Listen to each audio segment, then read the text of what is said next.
All right, we've got just about everything done upstairs right now, so we're moving to the bottom side, got the car in the air, and we got most of this exhaust loose. We got a little looby-loob on the little rubber bushings, and I think we got one, there we go, one last bolt.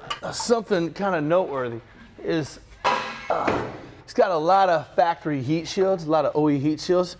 In order to get to some of these bolts and access some of the bolts, you actually have to get a lot of those off. And then once you get all those heat shields out of the way, you can access things like the O2 sensor. And then get this down pipe out of the way. And then the final 2 bolts to allow us to get that up pipe installed will come out. So right now, we can lower the car, get these final 2 bolts to hold the up pipe in, get that thing out of the way, and install that new one. All right. Now that we can get this up pipe out, we can compare the 2 that we got side by side. The one from Grimspeed, as you can tell, big difference, not just in looks, but in performance as well. Here's the stock one, okay? You can see it, kind of crude looking. The one we got from Grimspeed, automatically you see the 1/2-inch flanges. It's 14 gauge steel, so a little bit better performance there. But here's where the real quality comes in this flex joint. When you start upping the boost and upping the horsepower on these stock ones, they'll tend to fracture here and crack, not be able to take the power. The one we got from Grimspeed really beefed up this component here to give you a top line performance, really zing that turbo up. Now, that's the up pipe. Let's look at what we did on the down pipe side.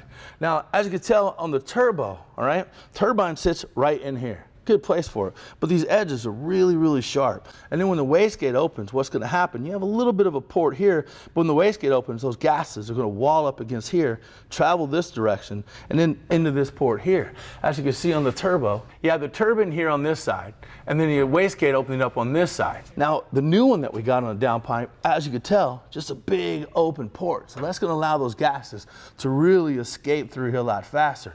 Not to mention the fact that the pipe itself is bigger, 3-inch mandrel bent, and you don't have the corks or the cats, as we call them, along with, you know, a nice little smooth flow as opposed to all these factory restrictions that you see in this OE product. So a big gain in performance as the gas escapes and as the gas and stuff winds up the turbo.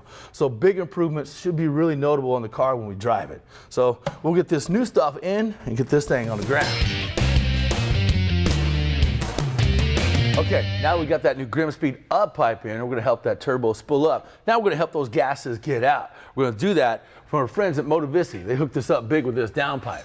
Now as you can see, this port allows the gas to escape out of there from the turbo and the wastegate a lot faster. So we'll get this pup bolted in here and get ready to get this thing on the ground. All right, now we've got my flamethrower already saving some time, bolted to the midsection of the pipe here.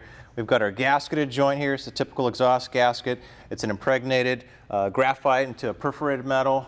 Nice little joint here, and we're gonna raise this guy up and get this giant bazooka ready to flow some exhaust gas. Hey man, it wasn't even too bad to get all bolted on and together actually, man. It kind of went together pretty fast.